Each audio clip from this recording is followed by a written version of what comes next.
Okay, so we were going to talk about sharing. So what is the point? So we're going to have a quick look at letting visitors share your content. So this is them putting it out onto social media, the social platforms on your behalf. Obviously, it's good to have links to your own social media profiles so people can go and connect with you in that respect. We'll have a quick look at embedding feeds from your social profiles onto your website. So that's sort of turning it around and coming back the other way, if that makes sense. And WooCommerce, so you can share your Woo products into your Facebook. And I've put Pixel's Facebook, but they're not the only ones. So LinkedIn, Twitter also do Pixels. It's all to do with advertising, basically. Okay, so we're going to have a quick look at putting those onto your website. So yeah, as I say, sharing with and to your social channels. I know they're not all covered there, but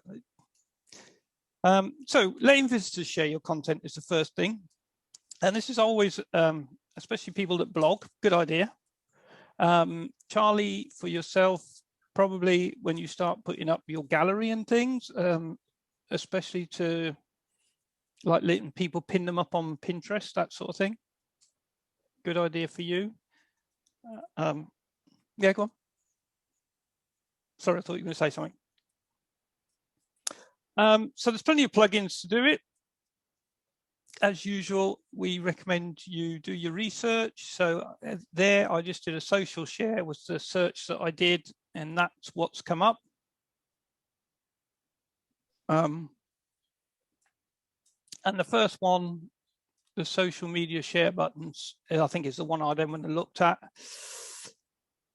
From that point of view, it's pretty up to date. It seems to cover all of the channels. I mean, you can get independent ones that will do, like just do Facebook and Twitter, for example, or whatever. But it's a good idea to just use the one plugin to do the lot if you can. And in that instance, you can just set it up, tick boxes to share with my blog with friends on Facebook. So we're talking about them sharing your content here. Okay, so we're predominantly we're just going to look at blog posts for the time being. So that's it. People will just stick it and share it out onto their timeline, a blog post of yours that they've liked. Obviously, that can be for pages as well. It's not just for blog posts, but just so as you get the idea. Oh, blank screen. Links to your social media profiles. I don't know if you noticed, but that that plugin there also allowed you to do that as well, right from the word go.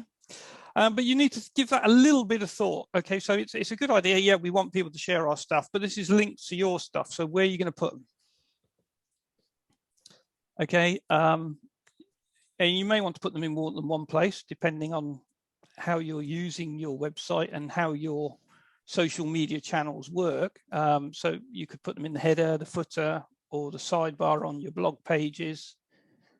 Bearing in mind, obviously, if people are reading, you're creating long blog posts that involves a scroll, people are going to lose the header. Okay, so potentially what's going to happen is they're not going to see those social icons anymore. So it may be that to your benefit to put them top and bottom. Okay, just bearing in mind. So back to that plugin we were already looking at, there's a little tick box on there that says, visit my Facebook page app, and you would just put in the URL to your Facebook page. Okay, so you can cover that with that plugin as well. Excuse me. You can use widgets in some themes. So the WordPress widgets that are with the core. So in this instance, we're able to put a widget area above the header. So it's going to appear at the top of every page, right at the top, even above the logo. And we've put in Facebook, Twitter, and Instagram icons up there, all linking off to our own accounts. And sometimes there will be an element within the theme itself to add in your social media.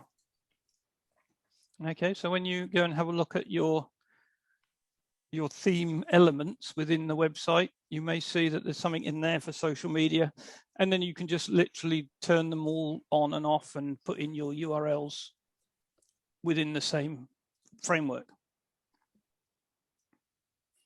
So does that make sense to everyone? Yep.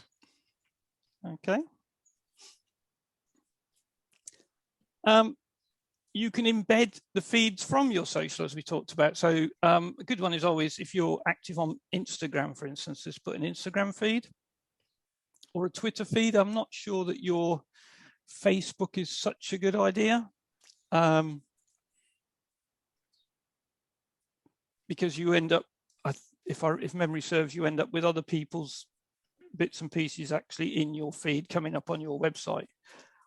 Something to bear in mind if you're going to consider doing this is you need to be active on the channel, whichever channel or channels you're going to embed. Okay, because if you only tweet once every 4 months, it's going to make your website look unloved. Okay, if you put your Twitter feed up there. So something to consider in the back of your mind before you go ahead and start splashing all of your channels up there is what purpose is it serving, and are you actually using what you're going to put up there? Excuse me.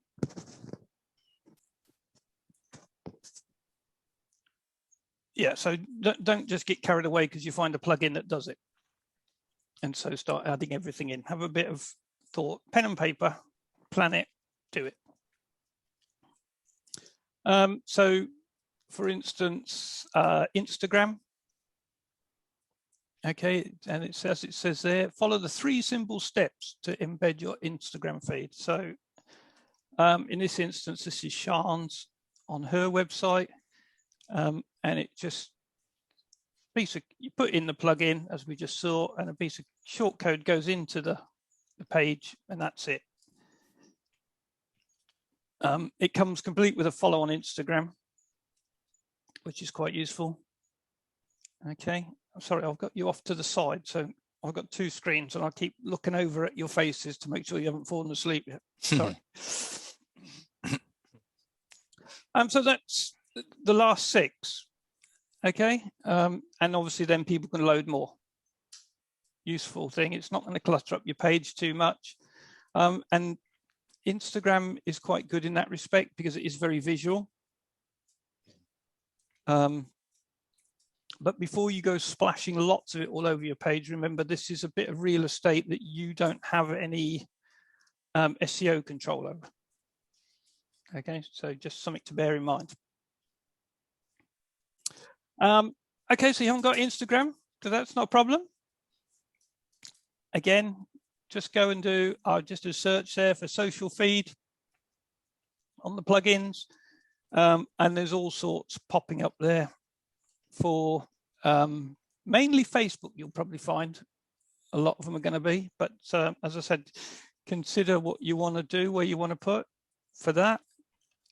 Now, for WooCommerce, the sharing is really good. Okay, and I mean that from a business point of view. Okay, because Facebook, for one, create the plugin, which sort of makes sense because it works with their platform. But it does get slated a lot on here.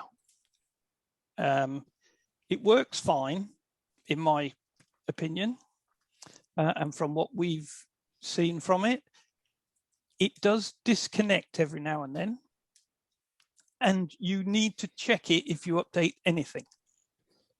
Okay, so even if you're not updating the plugin itself or the WooCommerce plugin which is attached to, sometimes it can just have a hiccup if you just update another plugin. So you do need to be aware of it and keep an eye on it. But it is a one click to resynchronize it back to Facebook. Okay, it's not a complicated thing usually to just synchronize it back. But the thing is, it allows you to actually sort of sell your products off of Facebook. Okay, off your Facebook page. Yeah. And obviously Facebook owns Instagram, so you get double bubble in some respects there. You have to make sure everything's connected together. So it's not just a simple install it and put in your Facebook page link.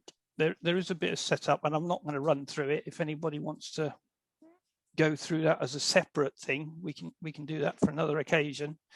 But just so you're aware. So it also has what we're going to look at in a minute, which is the Facebook pixel within the plugin. So you don't need to add it to your site separately, which we're going to have a quick look at in a minute. Okay. So really useful for people selling things. So if you are running a WooCommerce store in that respect, provided of course you are using Facebook. I'm not suggesting once you've started your business and you've decided that you're going to sell widgets to grannies that you just jump onto Facebook. Okay, like everything else, have a plan, make sure you know your audience, because if your audience isn't on Facebook, you taking the time to set this up is a bit of a waste. Okay, but you know where your audience is, and from that point of view, selling your stuff, putting it up in one place and being able to sell it and reach your audience in multiple ways is really quite useful. Okay, so we just mentioned pixels, so we'll go on with that a bit. But as I said, there's more than one. So essentially, it's a bit of JavaScript code that you put on the pages of your website that you want to track, essentially. Okay. And then what you're going to do is you're going to advertise on Facebook, Twitter, or LinkedIn. And when they follow the link back to your website, you're going to track the interactions that they have. That is the plan. Okay, so if you were going to run something on all three, I'll go to that in a minute, actually. So again, plugins for pixels, just have a look. This isn't that easy to set up. Again, you do need to be jumping between your accounts. So Facebook, for example, you have to go into the developer section to get the code and things like that. It's not particularly difficult, but there is a process, because there is a process, so that makes it a little bit more simple. And the links are usually given within the plugins. Yeah, so it'll say go here, and you follow the link and do what it says. So give yourself a bit of time before you sit down to do it, if you're going to do that. Again, as I said, I just typed in the word pixel here. And there's a couple of plugins that have popped up that allow us to do, so Pixel Caffeine, for example, that will do the Facebook pixel. Plenty of options available. On this instance, I just picked that one there, the Smart Pixel Manager. If you want to advertise on Facebook, LinkedIn, and Twitter, or more than one platform, I would say, I would seriously consider looking at Google Tag Manager.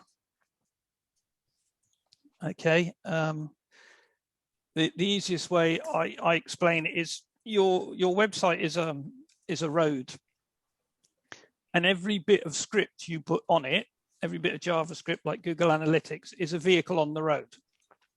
And the more vehicles you put on the road, the slower the road becomes. Okay, so essentially Google Tag Manager is a bus. So you put one bus on the road and then you put everybody on the bus rather than letting them have their own cars. Okay, so not such a speed impact on your website as you wait for all these bits of JavaScript to load from third parties. And it's a bit simpler, and it's easier for you to actually manage them themselves, if that makes sense. You can go and just tweak them about within the tag manager. So it's one dashboard to deal with everything. And if anybody wants to know any more, give us a shout. Yeah, we'll quite happily run through it. Have a quick talk about posting to social. Like I said, everything, have a plan. Okay. So if you decide you're going to create a bunch of posts, let's say you're going to do one every fortnight, and you're going to put them out onto your audience on Facebook. Okay. So the first thing is make sure you know your audience so that you're actually going to give them stuff they want. Yeah. Make sure it's a post schedule that you can stick to, because you're training them. Okay, you're training them to expect something from you once every 2 weeks, once every week, whatever it's going to be. It's not something that's set in stone, so you could start once a month and then up it to once a fortnight, or vice versa. That's completely up to you. But just think about how your audience is going to react to it. Okay. Make sure you have a featured image on your post. Okay, because the links will pull in the featured image. And when I say make your post layout logical, if you think of it like a newspaper, and I don't know if you've ever been running out of a tube station and you'll see the fella stood outside with his little thing with all the papers on there, trying to entice you to take one. Okay, and it's a folded page, isn't it? So it's only a bit of the story you're going to see, and you'll see a headline, a picture, and maybe a sub-headline. And that's all you can see. You can't read the rest at that point because you're just traveling. So if you think about that in that fashion, you want a post layout that's going to be logical. You want a headline that's going to catch their attention. You want an image that's going to match the headline. Yeah, and as I say there, tell them what you're going to tell them in the opening paragraph. Yeah, so follow the headline in the opening paragraph, because there's only so much information that's going to be presented within that post. Okay. And strangely enough, that same, I'm sure this is the same one we looked at before. This will also allow you to schedule posts onto your social media. And the good thing with this one is it chucks a little thing onto your page that helps you lay out your information that's going to go out. So it says there, picture for social media sharing. So again, a title, 95 characters, but leave it blank and it will use the one that you've already set in your post. Okay. And again, the description, it tells you how many characters, 297. Okay, but again, leave it blank if you're happy for what you've written in your first 297 characters of your post to do the job for you. Okay, so you don't necessarily need to rewrite what you've done. And then it's got things like Pinterest description and information to go in for a tweet. Okay, so it does really help you out.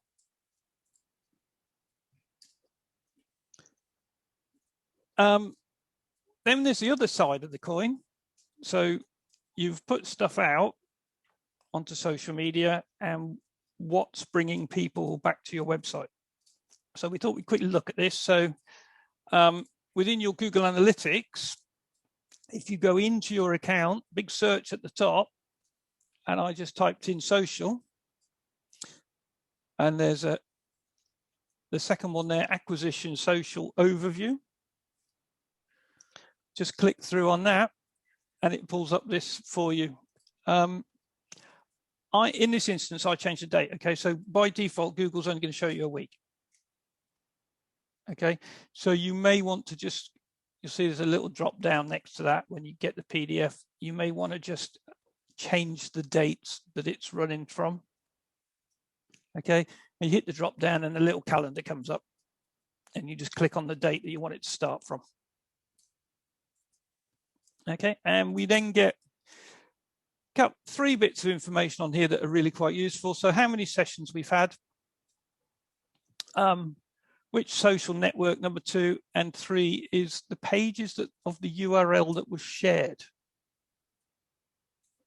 Does that make sense? Okay, so that's, I've just laid that out for you, so you've got that on the PDF. But also on there, under your social, because once you've clicked on the overview, you'll get this bit comes up. You can have a look at your users flow. Okay, and it's by default, we'll load up the social network. So we got Facebook, oops, hold on. I got a bit carried away. In this instance, we've got Facebook, then Twitter, and then Instagram. Tells you how many people came, and then which page did they start on. So they came from that social channel, which page did they start on? And then you'll get a thing across here if they followed on further into the website. Okay. Everybody happy with that? Yes, thank you. Because I think that's where I got, yeah, that was the end of that one. I won't go any further. What I will do is pull up my thing here. Okay, so back to our posts. Let's just go to all posts.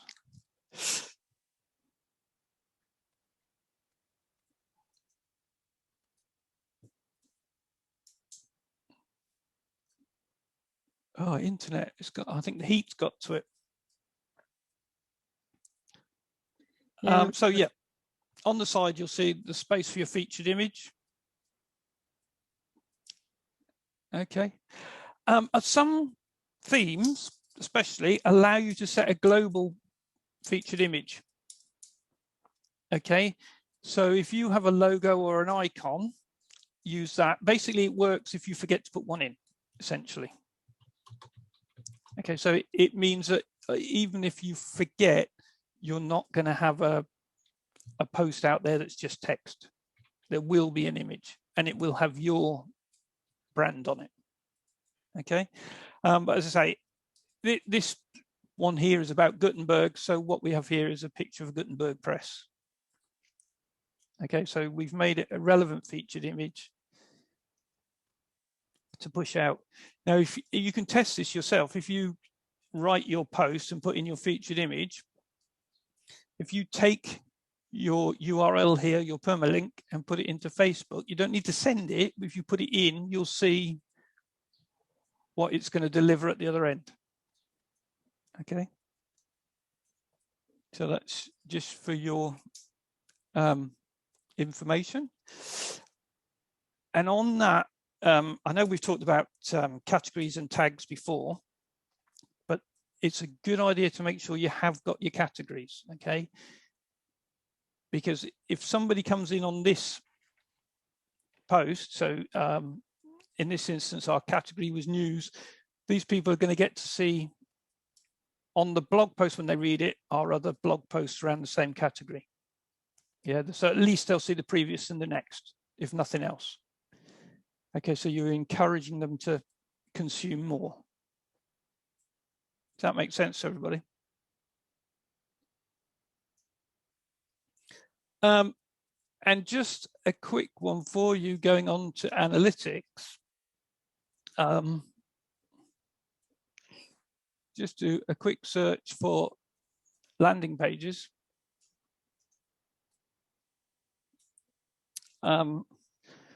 So this is often a good idea. Have a quick check in here to see where people are landing on your website. So this is not necessarily people that have come through social, but what else is bringing people in?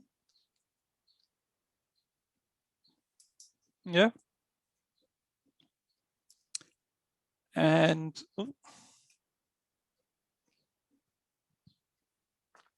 have a look at your all pages as well. Okay, so I don't know if you see there, I'll just did a search for pages and then selected all pages. Okay, so when you start looking here, your page views on your various pages, it will give you an idea of what people have already read. Okay, so if you're looking for content for a blog post, the people that have visited your site already will probably give you a good idea of what they're looking for. Okay, so you may not have search set up on your site and being monitored by Google Analytics. That's okay. This is a quick way for you to actually find what the visitors that you're already getting are consuming. Okay, so it will be in order. So home pages had 19 page views in the period that we selected. As I said, there's a drop down there, so you can go and change both the start and the end date for your analytics. So the other thing on this particular website, people were interested in where could they visit a fair. Okay, so for this particular one, the blog post could be about where the next fair is going to be, who's going to be attending, what's going to be happening, what's the venue, what's special about the venue, how easy's parking. Give them all that information, all stuff that they want.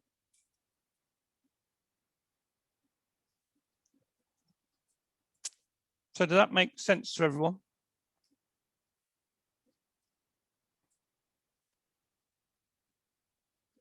Good evening, Julie.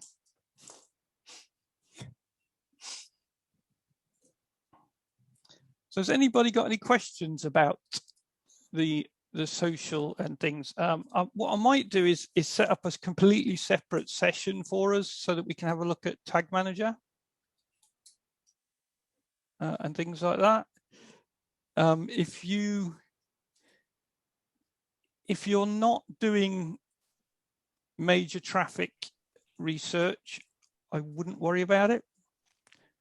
But it does give us the ability as marketers rather than as developers to quickly set up things like to monitor a video on a page and see if people click play, click pause, things like that. So, okay, you won't get analytics to do that out of the box. If you just want to use analytics, you'll need to do some development work to actually get that to work. But by using Tag Manager, we can monitor things like that. We can monitor how far people scroll down a page, for example. So especially if you're running, we have a client that has a blog that is then used for advertising. So things like that is really useful when you're looking to sell sponsorship or something, because you can set up various slots on your page and have different levels of sponsorship, and you can just prove how far people are going down your pages. So there's a bit of food for thought. So on the social sharing, has anybody got any questions? You notice I got pretty specific there because I know what you like. Does anybody actually do any social sharing of their blog posts or anything? Yeah. Yeah. So was that an insight at all for you, Jackie? Yeah, I mean, I think all these things are useful.